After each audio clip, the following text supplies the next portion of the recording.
আপনাকে আপনি বিভিন্ন জেলায় যেতেই পারেন, যেমন আপনি কালকে বলেছিলেন কোচবিহার থেকে কাকদ্বীপ যেতে আপনার কোনো বাধা নেই, কিন্তু আপনাকে পারমিশন নিয়ে যেতে হবে, নেতৃত্বের পারমিশন নিতে হবে। সুকান্ত মজুমদার কোট আন কোট বললাম। ঠিকই আছে, যেখানে আক্রমণ হচ্ছে কার পারমিশনে হচ্ছে? কর্মীরা যখন ফোন করে, যখন কান্নাকাটি করে, বাড়ি ছাড়া হয়, তার কাছে কি ফর্মালিটি থাকবে, পার্টি থাকবে, নাকি মানবতা থাকবে? বহু কর্মী আজকে বিভিন্ন জেলায় জেলা অফিসে এসে থাকছেন, ওনারা এখানে এসছেন সুন্দরবনের থেকে, আমাদের কর্মীরা আমার সঙ্গে দেখা করলেন এসে, তারা ভোটের পরে চলে এসছেন। তো পারমিশন নেওয়ার জন্য, প্রোগ্রাম করার জন্য পারমিশন নিতে হয়, কারোর সঙ্গে দেখা করার জন্য কোনো পারমিশন নেওয়ার দরকার হয় না। কিন্তু রাজ্য সভাপতি এখন যিনি আছেন তিনি মনে করছেন যে আপনি প্রাক্তন রাজ্য সভাপতি, তাকে ছাপিয়ে কর্মীদের বেশি কাছে পৌঁছতে চাইছেন। আমি চিরদিন কর্মীদের সঙ্গেই ছিলাম, এখনও আছি। পার্টির প্রোগ্রামে আমি 4 বছর ধরে যাই না, আমাকে ডাকাও হয় না, আমার কোনো মতামত নেওয়া হয় না, কিন্তু আমি পার্টির কর্মীদের সঙ্গে থেকেছি, সাধারণ মানুষের সঙ্গে থেকেছি, আর আমি সেটাই থাকবো যতদিন রাজনীতিতে থাকবো। আর রাজনীতি না করলে অন্যভাবে থাকবো, মানুষের কাছে যেতে কেউ কাউকে আটকাতে পারে না। ডাকাবুকো দিলীপ ঘোষ, তাকে 4 বছর তিনি নিজেই বলছেন তাকে কোনো ডাকা হয় না, এই না ডাকাটাই কি দলের সর্বনাশ করে দিল? সেটা তো এইসব পর্যালোচনা হওয়া উচিত, কর্মীরাই বলবেন কেন কি সমস্যা হয়েছে। তারপরেও আমি বিশেষ করে আমার লোকসভায় সময় দিয়েছি, মাঝখানে কিছুদিন রাষ্ট্রীয় রাজনীতিতে ছিলাম বলে অন্য রাজ্যে সময় দিয়েছি। গত 1 বছর 1.25 বছর ধরে পুরোপুরি মেদিনীপুরে আমি সময় দিয়েছিলাম, টাকা পয়সা খরচা করে সময় দিয়ে থেকে। তো সেখানে আমাকে লড়তে দেওয়া হয়নি, তো তার ফলে দেখা গেছে রেজাল্ট দুই দিকে কী হয়েছে।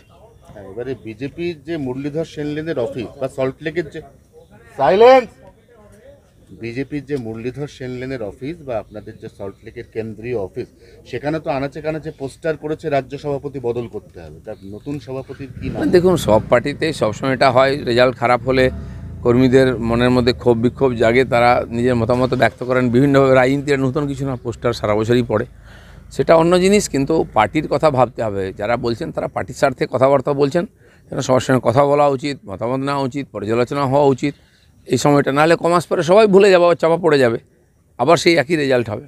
হ্যাঁ, কিন্তু ছাত্র যখন খারাপ রেজাল্ট করে তখন মা বাবা বেস্ট সেরা মাস্টারমশাই খোঁজেন, তো খুঁজবে না সেটা বিজেপি কেন্দ্রীয় নেতৃত্ব? যারা অভিভাবক আছেন তাদের দায়িত্বটা। আপনি কি দিল্লি যাচ্ছেন? না, আমি যাব পরে। ওখানে দিল্লিতে যে কোয়ার্টার আছে ওটা তো সরকারকে বুঝিয়ে দিতে হবে, হিসাবপত্র, আমারও কিছু জিনিসপত্র আছে নিয়ে আসতে হবে, সেই জন্য যাবো, এমন কিছু তাড়া নেই আমার। 19-এর ভোটে দেখা যাচ্ছে যে আপনি জিতেছিলেন ঠিকই, কিন্তু খড়গপুর আসন বিধানসভাগতভাবে সেখানে বিজেপি পিছিয়ে ছিল, সংগঠনে জোর ছিল না, অর্থাৎ পাল্টা আপনার সংগঠনও যে নড়বড়ে ছিল 2019 সালের ওই মেদিনীপুর আসনে, এটা আবার পরোক্ষে ঘুরিয়ে বোঝানোর একটা চেষ্টা চলছে। তাহলে 27,000 মাত্র হারলো কেন? তো 1.5 লাখ 2 লাখে হারতো, আমি থাকলে 1-1.5 লাখে জিততাম, সেইটা নেমেছে। আমি 89,000-এ জিতেছিলাম, তার সঙ্গে 27,000 যুক্ত করুন, কতটা মাইনাস হয়েছে বোঝা গেছে। তো সেখানে যারা বলছেন, এখন তো পিঠ বাঁচাবার জন্য কাউকে কিছু বলতেই হবে, বাস্তবটা তো তথ্য, সেটা তো সবাই বলবে, পাবলিক জানে, ওখানকার লোক জানে, ওখানকার কর্মীরা বলে দেবেন কি হয়েছে না হয়েছে। আপনি পরশুদিন বলেছিলেন দলের গ্রোথ আটকে গেছে, কালকে সুকান্ত মজুমদার বললেন যে 100 আসন, এই যে লোকসভার ফল বেরিয়েছে 4 তারিখ, 100 আসনে বিজেপি এগিয়ে আছে, একটু ভালো করে ধাক্কা মারলে ওটা 130 হয়ে যাবে, তারপর খেলা ঘুরে যাবে। দেখুন, ভোটের যে পার্সেন্টেজ দেখানো হচ্ছে, লোকসভা ভোটে আমরা সবসময় এগোই, বিধানসভায় পিছিয়ে থাকতাম। তো 19-এর লোকসভায় প্রায় 41% ভোট পেয়েছিলাম আমরা, আর সেটা 21-এ নেমে 38-এ নেমেছিল, 38-39-এ। এবারে লোকসভা তো আমরা চেষ্টা করতাম যে 41টা পার হয়ে যাক, 45-এ হোক, সেটা টার্গেটও ছিল, তাহলে আমরা যেটা চাইছিলাম সেটা হতো। কিন্তু সেটা আবার কমে গিয়ে 38-39-এ চলে এসছে। এটা পর্যালোচনা করে বিধানসভার ভোটে কেন চলে গেল লোকসভাটা? নরেন্দ্র মোদীর নামে ভোট হয়েছে, সংগঠন বেড়েছে, এত নেতা এসে গেছেন। 21-এও এত লোক ছিল না, 19-এও তো কেউ ছিলই না, দিলীপ ঘোষ ঘুরে ঘুরে প্রচার করেছিল, আর কেন্দ্রীয় নেতারা ছিলেন।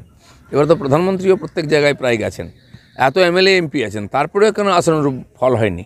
ভাবার দরকার আছে কিনা। আরেকজন আছেন দেবশ্রী চৌধুরী বলে, জেতা আসন থেকে তাকে হঠাৎ করে সরাসরি মমতা বন্দ্যোপাধ্যায়ের খাস তালুক দক্ষিণ কলকাতায় মালা রায়ের সামনে ফেলে দেওয়া হলো, পরিণতি যা হওয়ার তাই হলো। যে যুক্তি তর্ক দেওয়া হয়েছে, আমি নাকি ওখানে দাঁড়ালে হেরে যাব, কুর্মীরা আমার বিরুদ্ধে, তো যেখানে কুর্মী ভোট, পুরুলিয়া সেখানে তো আমরা জিতে গেছি। কুর্মীদেরকে খেপানো হয়েছিল আমার বিরুদ্ধে, আমাকে সরাবার জন্য। দ্বিতীয় হচ্ছে, দেবশ্রী যেখানে কাজ করেছে, মন্ত্রী ছিল, আমি তাকে বলেছি তুমি পার্টি কামড়ে পড়ে থাকো, মাটি কামড়ে তুমিই জিতবে, সে আসন আমরা জিতেছি। আর যে জিতেছে সে তো কাউন্সিলর ছিল, একটা তাকে কে চিনতো ওখানে, সে তো একটা ওখানে গ্রামীণ পুরসভার নেতা, সে জিতে গেল, দেবশ্রী জিততো না। এর পিছনে কি আছে, কেন করা হচ্ছে, এটা তো ভাবতে হবে। সেটাকে ওই কাটি বলছে। কিছু তো আছেই, নাহলে যারা পুরনো পার্টির প্রতিষ্ঠিত নেতা তাদেরকে হারাবার জন্য পাঠানো হয়েছিল নাকি কি জন্য? লোকে জেতা সিট হারা সিট জেতার জন্য প্ল্যানিং করে, এ তো জেতা সিট হারাবার জন্য প্ল্যানিং হয়েছে মনে হচ্ছে।